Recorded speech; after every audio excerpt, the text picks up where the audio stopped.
May nabanggit po kayo na hindi na po maganda ang imahe ng Kongreso sa ngayon. Ito po bang pagbibitiw ni Congressman Martin Romualdez, sa tingin niyo po ba'y nakaganda ito at yung bago pong liderato ng Kamara sa ngayon? It is a necessary first step, no? Yan ang unang hakbang na kinakailangan. Nakita naman natin pagkatapos ng hakbang na yon ay may mga susunod pang ginagawa, di ba? Pero hindi pa pwedeng maghinto ito bago manumbalik yung tiwala ng ating mga kababayan doon sa ating House of Representatives. Madami pa po kaming hakbang na dapat gawin. No, at least yung budget ngayon, kahapon na nagkaroon ng unang meeting yung BARC, yung budget amendments, nakalimutan ko na kung ano yung BARC, basta budget amendments committee, subcommittee. So yan ay mga unang hakbang na kinakailangan. Kung matatandaan niyo po, ako yung nagmungkahi na dapat wala na yung small committee.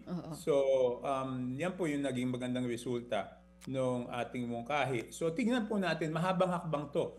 Hindi po ito magagamot ng mabilisan, hindi po ito magagamot ng isang hakbang, dalawang hakbang, tatlong hakbang.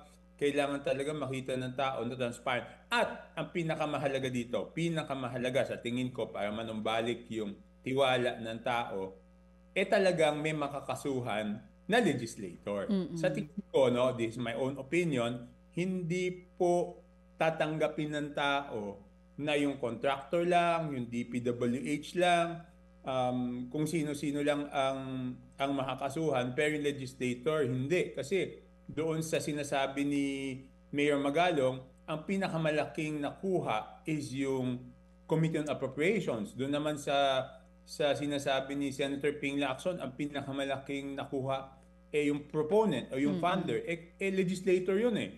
So, hindi po babalik ang tiwala ng tao sa gobyerno kung hindi po makakasuhan ang legislator na involved dito. Yun ang aking pananaw.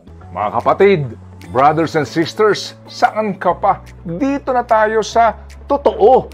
Dito na tayo sa True FM. Mga kapatid, mag-subscribe and follow po kayo sa social media accounts ng True Network PH. Yan po kami, hanapin nyo lang True Network PH, Facebook, Instagram, YouTube, TikTok, and podcast. Mapa Apple or Spotify man yan, mahahanap nyo kami. Lahat ng mga napapanood at napapakinggan nyo po sa programa, nasa social media accounts namin yan. So, paano mga kapatid? See you sa social media!